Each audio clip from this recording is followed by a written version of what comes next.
Cluster से जुड़े हुए मामलों से का हमें पता लगा था तेलंगाना के थ्रू, और उसके बाद जब यहाँ के लोग डिफरेंट स्टेट्स में गए, जैसे कि अंडमान निकोबार, दिल्ली, जम्मू कश्मीर, तमिलनाडु, आंध्र प्रदेश, पुडुचेरी, राजस्थान, असम और उत्तर प्रदेश, तो वहाँ से जब केसेस की और डिटेल आई तो उसके तहत हम लोगों ने इंटेंसिव कॉन्टैक्ट ट्रेसिंग सैंपलिंग का प्रोसेस शुरू किया।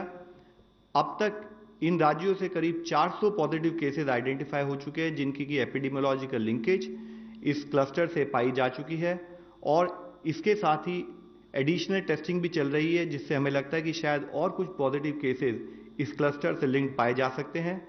अब तक की इंफॉर्मेशन के अनुसार तमिलनाडु से 173 लोग, राजस्थान से 11, अंडमान निकोबार से 9, दिल्ली से 47, पुडुचेरी से 2, जम्मू कश्मीर से 22, तेलंगाना से 33, आंध्र प्रदेश से 67 और असम से 16 ऐसे पॉजिटिव कंफर्म केसेस पाए गए हैं। जैसे मैंने आपको बताया है, ये नंबर और बढ़ता जा रहा है जैसे जैसे केसेस सैंपलिंग की रिपोर्ट आ रही है।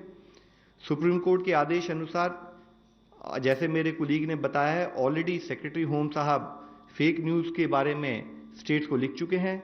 उसी के तहत सुप्रीम कोर्ट के उन्हीं आदेशानुसार टेक्निकल डिटेल्स, ताकि सही सूचना लोगों को मिल सके, उससे संबंधित हम लोगों ने भी एक जॉइंट सेक्रेटरी और एम्स के डॉक्टर से मिलते हुए एक ग्रुप बनाया है, एक ईमेल आईडी क्रिएट की है जिसका एड्रेस है technicalquery.covid19@gov.in, जिस पर कि लोग अपने टेक्निकल डाउट जो हैं उसके बारे में गाइडेंस ले सकते हैं। और उसके तहत ही सुबह की इंफॉर्मेशन के हिसाब से करीब 900 लोगों ने उसमें ईमेल्स भी लिखी है, जिसका अब हम एनालाइज करके उनको सही गाइडेंस प्रोवाइड कर रहे हैं। इसके साथ ही एक और गाइडलाइन पर्टिकुलरली, जैसे कि आप सबको अवगत है कि किडनी केसेस के रिलेटेड एक कोमॉर्बिड कंडीशन देखी गई है, तो किडनी केसेस में जो लोग डायलिसिस कर रहे हैं उनको क्या प्रिकॉशंस लेनी है, उनको क्या गाइडेंस फॉलो करनी है, उससे संबंधित गाइडलाइंस भी हम लोगों ने बनाते हुए अपनी वेबसाइट पर उन पेशेंट्स की गाइडेंस के लिए जारी कर दी है। इसके साथ ही जैसे कि सुप्रीम कोर्ट के भी आदेश थे कि जितने भी हमारे रिलीफ कैंप हैं जहां पर कि हमारे माइग्रेंट वर्कर्स जो है हाउस्ड हैं, उनको proper psychological psycho social support मिले, उसके तहत आदेश जारी करने के साथ साथ घर में रहने वाले जो हमारे एल्डरली हैं और इसके साथ ही जो हमारे बच्चे हैं, उनको भी एंग्जाइटी और स्ट्रेस से निपटने के लिए क्या पब्लिक मेजर्स उन्हें लेने चाहिए, उसकी भी गाइडलाइंस हमने इशू की हैं। इसके साथ ही जब हम ये सब लॉकडाउन से रिलेटेड एक्सरसाइज कर रहे हैं, तो उसके अंतर्गत इसेंशियल कमोडिटीज की सप्लाई के तहत फूड कॉरपोरेशन ऑफ इंडिया ने 24 मार्च से लेकर अब तक 352 रेक्स, जिसमें कि 9.86 lakh metric tonne of food grain rice और वीट को ट्रांसपोर्ट किया है देशव्यापी तक। और इसके साथ ही फूड कॉरपोरेशन ऑफ इंडिया ने नेशनल फूड सिक्योरिटी एक्ट के तहत 5 किलो प्रति मंथ प्रति बेनिफिशियरी जो हमें राशन देना होता है, उसके लिए फूड कॉरपोरेशन पूरी तरह से प्रिपेयर्ड है। इसके साथ ही आने वाले 3 महीनों के लिए, जैसे कि माननीय प्रधानमंत्री जी ने अनाउंस किया था कि प्राइम मिनिस्टर गरीब कल्याण अन्न योजना के तहत 81.35 करोड़ लोगों के लिए भी 5 केजी पर मंथ पर बेनिफिशियरी की अतिरिक्त मांग को पूरी करने के लिए फूड कॉरपोरेशन पूरी तरह से तैयार है। माननीय प्रधानमंत्री जी ने आज देश के सभी मुख्यमंत्रियों के साथ एक वीडियो कॉन्फ्रेंस के जरिए बातचीत की। उन्होंने राज्यों को कोविड-19 की रोकथाम के लिए कुछ सुझाव भी दिए। उन्होंने राज्यों को जिलों के स्तर पर क्राइसिस मैनेजमेंट के प्रोसेस के रूप में कार्य करने को कहा। उन्होंने राज्यों से कहा कि अब हमारा फोकस टेस्टिंग, आइसोलेशन और क्वारंटाइन फैसिलिटीज पर रहे।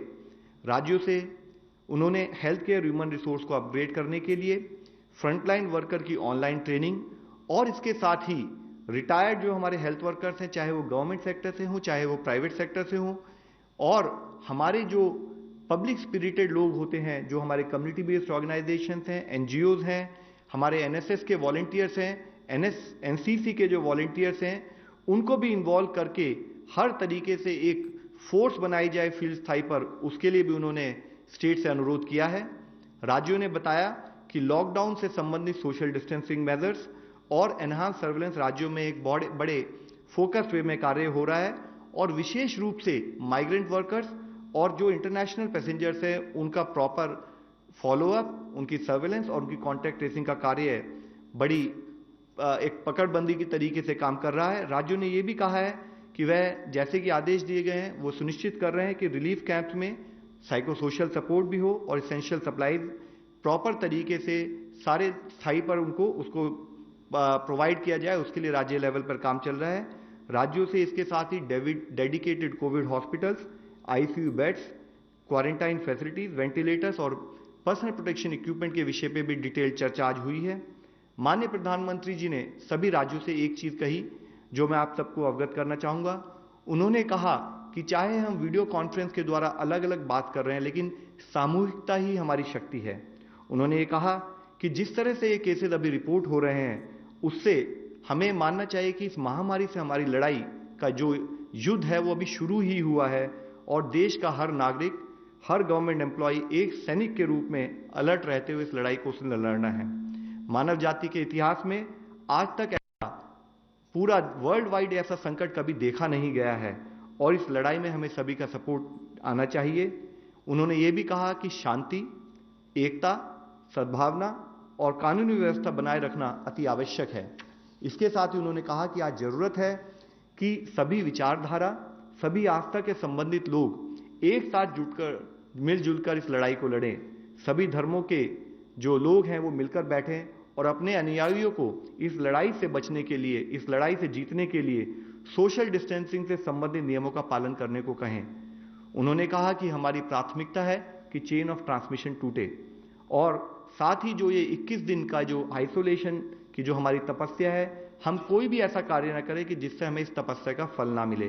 हमें कलेक्टिवली इस लड़ाई से यशस्वी होकर बाहर निकलना है। And in the end I would like to just reiterate and request कि let us collectively take this battle and deliver on the vision of honorable Prime Minister and our collective mission to win this war. Thank you. धन्यवाद। सबसे पहले online question. Mumbai Dharavi, we will provide you the figures later. Please just let's read the question. Mumbai Dharavi slum में एक corona positive व्यक्ति की मौत हुई है। उसके बाद एरिया को सील किया गया है, जिनमें 300 फ्लैट्स एंड 90 शॉप्स हैं। क्या उन सब की जांच होगी? सैंपल लेने का काम कब शुरू होगा? क्या ये कम्युनिटी ट्रांसफॉर्म है? देखिए, जैसे आप सबको भी अवगत होगा कि मुंबई के धारावी बेल्ट में एक पॉजिटिव केस पाया गया है, जो which also there is also reported death also. वहाँ पर 300 फ्लैट्स हैं, 90 शॉप्स हैं आसपास। उस बिल्डिंग को सील किया जा चुका है। उस पर्टिकुलर जो कॉलोनी है उसमें फैमिली मेंबर और जो बिल्डिंग के जितने रेजिडेंट हैं उनका सैंपल कलेक्शन चल रहा है और प्रोटोकॉल के हिसाब से कॉन्टैक्ट ट्रेसिंग का काम भी शुरू हो गया है। स्टेट गवर्नमेंट की तरफ से 4000 हेल्थ वर्कर्स ट्रेसिंग और टेस्टिंग से रिलेटेड कार्यों में भी जुड़े हुए हैं और जो हमारा प्रोटोकॉल है उसके हिसाब से उस पर्टिकुलर केस में भी एक्शन लिया जा रहा है। नीरज, न्यूज़ 18। सर, जो पोटेंशियल हॉट स्पॉट्स हैं और जो हॉट स्पॉट्स हैं उनकी संख्या 20 और 22 के आसपास है। क्या कहाँ कहाँ है, कोई लिस्ट आपकी तरफ से दी जा सकती है? और दूसरा सवाल मैम से है, जो तबलीगी जमात के लोग हैं उनमें से जो फॉरेनर्स हैं उनमें कितने लोग ऐसे पाए गए हैं जिन्होंने वीज़ा नियमों का उल्लंघन किया? जैसे हॉटस्पॉट्स के बारे में सर मैंने आपको इससे पहले भी बताया है कि हॉटस्पॉट्स हमारी अंडरस्टैंडिंग ये है कि जहाँ पर भी कोई केस पाया जाता है वो हमारे लिए, वो एरिया हमारे लिए हॉटस्पॉट बन जाता है और उस पर हम कंटेनमेंट मेजर्स अपने प्रोटोकॉल के हिसाब से लेते हैं। और उसी के साथ ही अगर उस पर्टिकुलर एरिया में नॉट ओनली सिंगल केस, अगर उससे रिलेटेड और कलेक्टिव केसेस पाए जाते हैं तो टू दैट एक्सटेंट हमारा इंटरवेंशन उस एरिया में बढ़ जाता है। इस कंटेक्स्ट में मैं आपसे ये कहना चाहूँगा कि जैसे आपको कोई बता रहे हैं कि 20 हॉटस्पॉट्स हैं या 40 हॉटस्पॉट्स हैं, ये फिगर इतनी वाइडली वेरिंग है कि जिस तरीके से अगर हमारे केसेस किसी एरिया में बढ़ते जा रहे हैं उसी तरीके से हम लोगों का intensive action as well as number of hotspots change हो जाते हैं। Another online question. Can COVID spread through grocery and vegetable packets? So just let me explain. See, basically जैसे आप सबको मालूम है कि हम कहते हैं कि कोई भी जर्म्स, जब भी हम कभी सब्जी भी लेने जाएं, कभी मार्केट जाएं, तो किसी भी सरफेस पर कोई भी जर्म हो तो उससे रिलेटेड हमें सबसे पहले कार्य क्या करना चाहिए कि जो भी सब्जी हम लाएं उसको ढंग से धोएं, अच्छे ढंग से धोते हुए उसको बॉईल करके उसको तरीके से खाएं। तो this is as far as management in terms of हमें उस सब्जी को कैसे इस्तेमाल करना है। ढंग से धोना है, ढंग से सफाई करनी है और प्रॉपर बॉईल करके इस्तेमाल करना है। इसके साथ ही कि अगर उसके ऊपर कोई जर्म्स हैं तो नॉट ओनली कोविड-19, इससे रिलेटेड कोई भी इन्फेक्शियस डिजीज हो तो हम हमेशा आपको एडवाइस देते हैं कि आप प्रॉपर हैंड हाइजीन रखें, अपने हाथों को ढंग से साफ करें और उसके बाद ही उसको इस्तेमाल करें किसी भी चीज़ को। Another question, Anish, you and I. Hello sir, जिस तरह से पिछले 4-5 दिन में केसेस बढ़े हैं तो उसमें आप अपने टेस्टिंग प्रोटोकॉल में कुछ चेंजेस ला रहे हैं? और दूसरा क्वेश्चन है सर, जो फ्रंटलाइन हेल्थ वर्कर्स पे जो अटैक हो रहे हैं तो उसके लिए क्या कर रहे हैं? ये है कि कितने डॉक्टर्स ये इन्फेक्टेड हैं, इसका कोई डेटा मिल जाए। सर, कल तक के डिटेल्स के अनुसार जो मेडिकल प्रोफेशन से रिलेटेड में कुछ केसेस आए हैं जिसमें कि डॉक्टर्स और उनसे एसोसिएटेड लोगों को इन्फेक्शन पाया गया है। उसमें मेजॉरिटी ऑफ द केसेस, जैसे मैंने आपको पहले भी बताया है, उसमें मेजॉरिटी ऑफ द केसेस उस तरीके से हैं कि जिसमें एक डॉक्टर इन्फेक्टेड थे जो मेडिकल ड्यूटी पर ना होते हुए भी उन्होंने अपने रिलेटेड लोगों को इन्फेक्ट किया है। लेकिन इसके साथ ही, जैसे इससे पहले आपने पूछा था, कुछ केसेस ऐसे भी आए हैं जो कि अगर उन्होंने ड्यूटी पे होते भी बहुत लिमिटेड केसेस हैं जो उन्होंने इन्फेक्ट किया है। इसी से लिंक्ड इशू है, जब हमेशा कहते हैं कि हम स्टेट्स के साथ भी ट्रेनिंग करते हैं, एम्स के थ्रू भी ट्रेनिंग कराते हैं कि आप हमेशा हॉस्पिटल रिलेटेड इन्फेक्शन पर ध्यान दें, रिक्वायर्ड प्रिकॉशन लें। इससे आपने एक बड़ा इंपॉर्टेंट क्वेश्चन पूछा है, मैं आप सबकी नॉलेज में फिर से लाना चाहूँगा कि जब हमने जनता कर्फ्यू इम्प्लीमेंट किया था तब हमने बड़े स्पेसिफिकली एक रिक्वेस्ट की थी और जिसको पूरे देश ने स्वीकारा था, वह यह थी कि जो आज हमारे लिए सेवा कर रहा है, हर तरह के इन्फेक्शन के खतरे को उठाकर काम कर रहा है, हर सिचुएशन में हमारे लिए खड़ा है जब चारों तरफ भय का माहौल फैल सकता है, वह डॉक्टर और वो हेल्थ कर्मी, उनको हमें अपनी जिसे कहते हैं कि कृतज्ञता दिखानी है और जिसके तहत हमने उन लोगों को अपना धन्यवाद भी दिया था। अगर उसके अगेंस्ट, उस प्रिंसिपल के अगेंस्ट देश में कहीं पर भी कोई एक्शन होता है, कहीं पर भी कोई किसी भी जो हेल्थ कर्मी उसके साथ दुर्बर्ताव होता है, तो यह बहुत ही सोचनीय विषय है। हमें सबसे रिक्वेस्ट करनी है कि कोई भी ऐसा कार्य न करें। हमें अपने मेडिकल प्रोफेशनल्स की हेल्प चाहिए, वो हमारे लिए फ्रंट में रहकर ये लड़ाई लड़ रहे हैं और हमें उनके सपोर्ट से ही आगे बढ़ना है। धन्यवाद friends, thank you very much. I think it was